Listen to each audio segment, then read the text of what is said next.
আসসালামু আলাইকুম, welcome to my channel kitchen এলেন অফিসিয়াল। তোমরা কেমন আছো বন্ধুরা? আশা করছি যে যেখান থেকে আমার এই ভিডিও দেখছো অনেক অনেক ভালো আছো। তো বেগুনের রেসিপি তো বন্ধুরা তোমরা অনেক খেয়েছো, তো একবার এই রেসিপিটা বানিয়ে দেখো। স্বাদে এতটাই দুর্দান্ত যে প্লেট শেষ হয়ে গেলেও মন ভরবে না। হ্যাঁ বন্ধুরা, আজকে তোমাদের সঙ্গে শেয়ার করতে চলেছি বেগুনের একটা দুর্দান্ত রেসিপি, যেটা পরিবারের ছোট বড় সবাই পছন্দ করে খাবে। তো নিয়েছি দেখো বেগুনটাকে খুব সুন্দর করে আমি ধুয়ে নিয়েছি। তো আমাদের যতটা মানুষ আমাদের পরিবারে সেই অনুযায়ী আমি একটা বেগুন নিয়েছি, হয়ে যাবে। তো তোমাদের পরিবার যদি বেশি থাকে মানুষ, তাহলে বেগুন বেশি নেবে। দেখো বেগুনটাকে আমি মাঝখান থেকে প্রথমে কেটে নিয়েছি, তারপরে ছুরি দিয়ে এইভাবে করে প্রথমে লম্বালম্বি করে মাঝের অংশটা শুধু, মানে নিচের দিকে না মানে কেটে যায়, শুধু মাঝের যে অংশটা আছে ওগুলো এইভাবে করে কেটে নিচ্ছি। দেখো দেখতেই পাচ্ছ কিভাবে কাটলাম। আরও একটা দেখিয়ে দিচ্ছি। প্রথমে লম্বালম্বি করে এইভাবে করে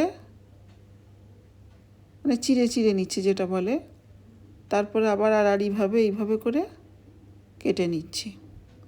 কেন বলছি বন্ধুরা বেশি করে বানাতে হবে?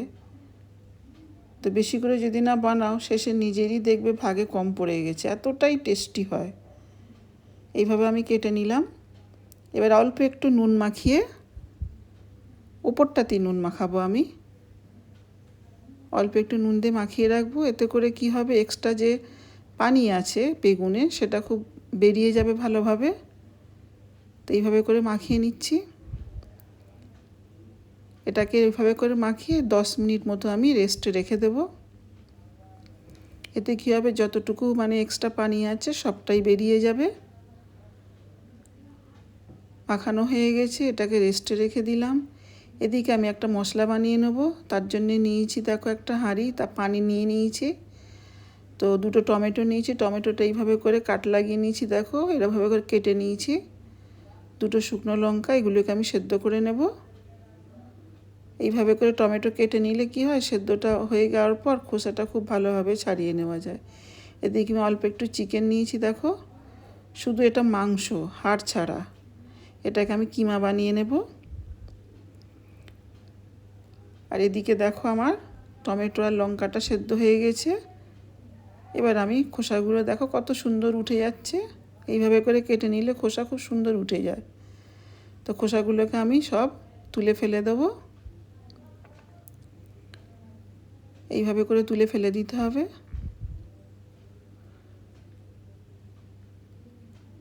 একটু গরম আছে, কি যে দুর্দান্ত হয় এই রেসিপি। একবার যদি বানাও বন্ধুরা আবারও বানানোর রিকোয়েস্ট আসবে, এতটাই দুর্দান্ত হয় খেতে। আমি একটা ছোটো মিক্সির জারে নিয়ে নিলাম, এটাকে আমি পেস্ট করে নেব। এদিকে চিকেন কিমাও বানানো হয়ে গেছে। কিমাটা কিন্তু একদম মিহি করলে লেই টাইপের হয়ে যাবে, ওই রকম না, একটু মানে দানা দানা মতো থাকবে, মানে পুরো পেস্ট না। এইভাবে করে কিমাটা বানিয়ে নিতে হবে। একটা ফ্রাই প্যান বসিয়ে দিয়েছি, দিয়ে দেবো 2 চামচের একটু বেশি তেল। খুব কম তেল দিয়ে এটা হয়ে যায়, খুব বেশি তেল লাগে না। আমি সয়াবিন তেল দিয়ে করছি এটা। এই তেলে দিয়ে দেবো 1 মুঠো আগে থেকে কেটে রাখা একদম মিহি করে কুচি করা পেঁয়াজ। এটা দিয়ে একটু নেড়েচেড়ে নেব। ভালো লাগলে বন্ধুরা লাইক শেয়ার করার অনুরোধ থাকলো। আর আমার চ্যানেলে নতুন হয়ে থাকলে লাইক দিয়ে সাবস্ক্রাইব করে পাশে থেকে যেতে পারো যদি ভালো লাগে। তাকে এইভাবে করে একটু হালকা লাল হয়েছে, মানে কালার এসছে পেঁয়াজে, এই সময় দিয়ে দেব 1 চামচ আদা রসুন বাটা। এবার আদা রসুন বাটা আর পেঁয়াজটা খুব ভালো করে একটু মিশিয়ে নিচ্ছি। পেঁয়াজটা কিন্তু একদম মানে ভাজা ভাজা হবে না, একটু কাঁচা ভাব থাকবে, হালকা একটু ভেজে নিচ্ছি। দেখো ভাজাটা ঠিক এরকম হবে। এবার চিকেন কিমা দিয়ে দেব। কিমাটা দিয়ে এই পেঁয়াজ আর আদা রসুনের সঙ্গে খুব ভালো করে একটু নেড়ে চেড়ে মাখিয়ে নেব।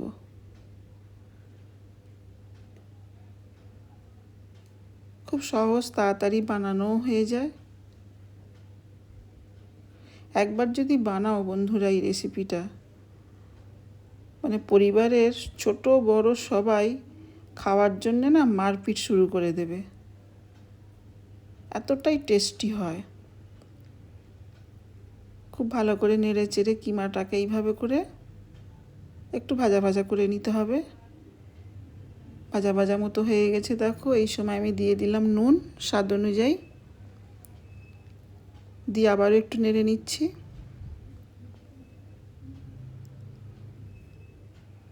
একটু নেড়ে চেড়ে নিয়ে এবারে দিয়ে দেবো বেটে রাখা যেটা মশলা বাটলাম, টমেটো আর লঙ্কা, ওটা এবার দিয়ে দেবো।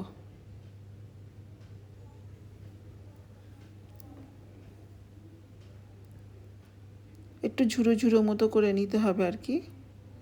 দিয়ে দিলাম, দিয়ে এটা দিয়ে আবারও খুব ভালো করে একটু কষিয়ে নেব। খুব বেশি মশলা এতে দেব না।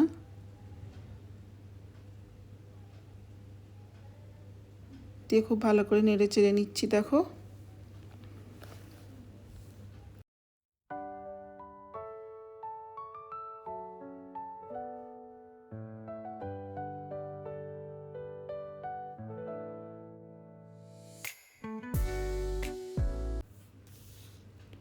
এবার দিয়ে দেবো কাশ্মীরি লঙ্কা গুঁড়ো 1 চামচ মতো দিয়ে দিলাম। এটা কালারের জন্য, কালারটা খুব সুন্দর আসবে, দেখতেও লোভনীয় লাগবে।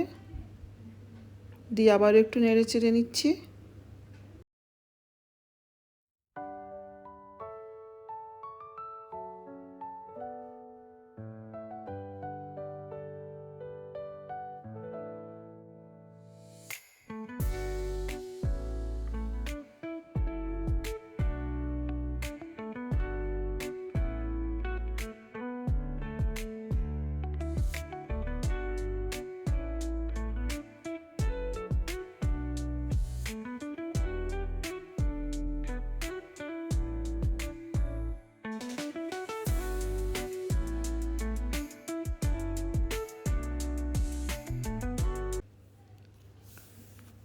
দেখো এরকম আমি 2-3 মিনিট মতো মানে নেড়ে নিয়েছি, নাড়াচাড়া করে নিয়েছি। এই সময় আমি দিয়ে দিলাম 1 চামচ মতো সয়া সস,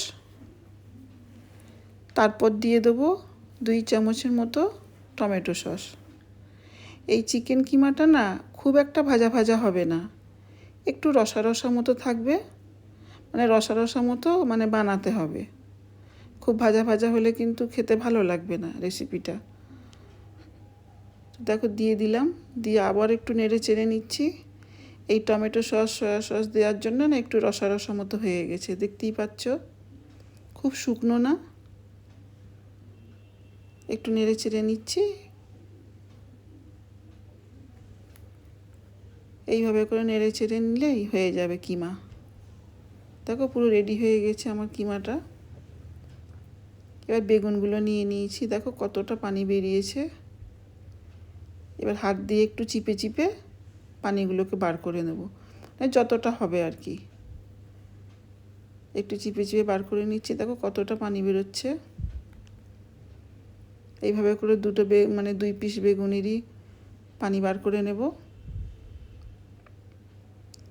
হালকা একটু চাপ দিলেই কিন্তু বেরিয়ে আসছে দেখো, যেহেতু আমি নুন দিয়ে রেখেছিলাম।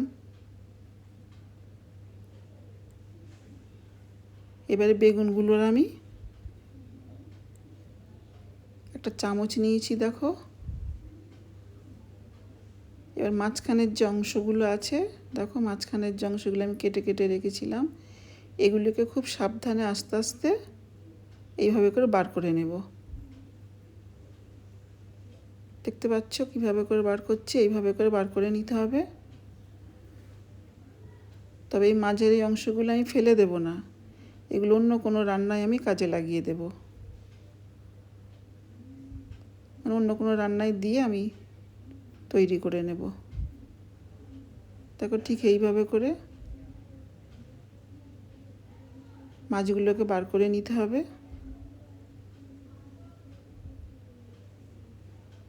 খুব সুন্দরভাবে বেরিয়ে যাচ্ছে, অনেকক্ষণ মানে নুন দিয়ে রাখা ছিল তো, নরম হয়ে গেছে, সফট হয়ে গেছে, খুব সুন্দর বেরিয়ে আসছে। এইভাবে করে আরও যে একটা আছে সেটাকে ওইভাবে বার করে নেব। মাঝের যে অংশ, মানে মাঝের যেগুলো আছে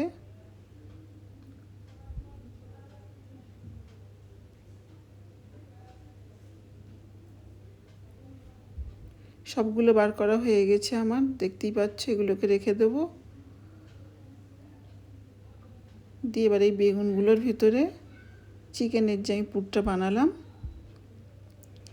এবার অল্প অল্প করে চামচে নিয়ে এই বেগুনে দিতে থাকবো। দেখো এইভাবে করে দিয়ে নিতে হবে, অল্প অল্প করে নিয়ে এইভাবে চেপে চেপে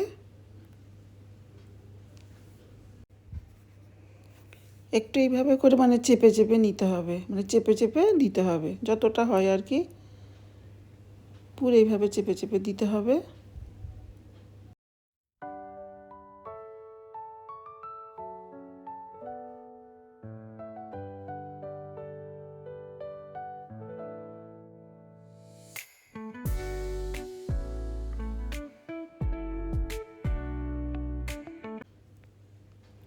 দেখো দুটোরই দুভাগেরই আমার এরকম পুর দেওয়া হয়ে গেছে। এবার বেগুন তো কাঁচা, বেগুনটাকে এবার পাকাতে হবে, তার জন্য এখানে ফ্রাই প্যান নিয়ে নিয়েছি। দিয়ে দিলাম 1 চামচেরও কম তেল, ফ্রাই প্যানের গায়ে পুরো লাগিয়ে নিচ্ছি। এবার এতে বেগুনগুলোকে আমি দিয়ে দেবো। তেল গরম হয়ে গেছে।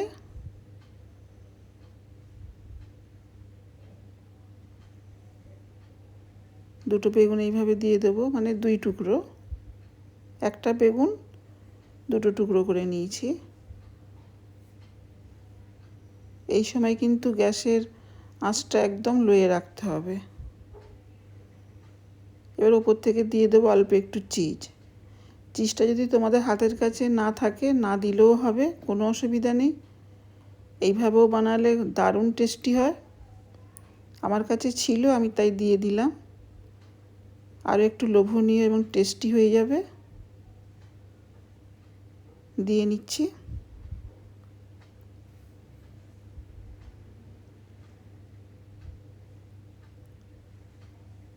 খুব টেস্টি হয়, বাচ্চাদের তো খুব প্রিয়,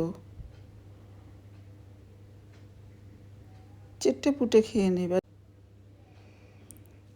এটা ভাত, রুটি, পরোটা, লুচি যেটা দেহ মানে সব দিয়েই খুব টেস্টি লাগে খেতে। স্ন্যাক্স হিসাবেও খাওয়া যেতে পারে। এবার এটাকে আমি ঢাকা দিয়ে 5 থেকে 6 মিনিট হতে দেব। সুন্দরভাবে বেগুন সেদ্ধ হয়ে যাবে। দেখো 6 মিনিট পর আমি ঢাকা খুলছি, কত সুন্দর সেদ্ধ হয়ে গেছে। দেখো বেগুন যেমন সেদ্ধ হয়েছে সেরকম ভাজা ভাজাও হয়ে গেছে। আর অফ ক্যামেরায় আমি 2-1 বার ঢাকা খুলে একটু ঘুরিয়ে দিয়েছি, এদিক ওদিক করে দিয়েছি, মানে সব দিকটাই যাতে ভালোভাবে বেগুনটা ভাজা ভাজা হয়ে সেদ্ধ হয়ে যায়। দেখো একটা আমি কেটে দেখাচ্ছি কত সুন্দর বেগুনটা সেদ্ধ হয়েছে, সব কিছু সুন্দরভাবে পারফেক্ট হয়েছে। এবার যেটা দিয়ে ইচ্ছে খেয়ে নিতে পারো, দারুণ টেস্টি। একবার অবশ্যই বানিয়ে দেখবে। দেখো কত সুন্দর হয়েছে, খুব সুন্দরভাবে সেদ্ধ হয়েছে, ভাজা ভাজাও হয়ে গেছে। দেখতে যেমন লোভনীয় হয়েছে, খেতেও দুর্দান্ত হয়েছিল। কেমন লাগলো তোমাদের রেসিপি কমেন্টে জানাবে। খুব ভালো লেগে গেলে সাবস্ক্রাইব করে পাশে থেকে যাবে। এরকম ঘরোয়া নতুন নতুন রান্নার রেসিপি দেখতে চাইলে, শিখতে চাইলে কিচেন এলেন অফিসিয়ালের পাশে থেকো, সঙ্গে থেকো। আবারও দেখা হবে অন্য কোনো ভিডিওতে, অন্য কোনো নতুন রেসিপি নিয়ে। ততদিন তোমরা ভালো থেকো, সুস্থ থেকো।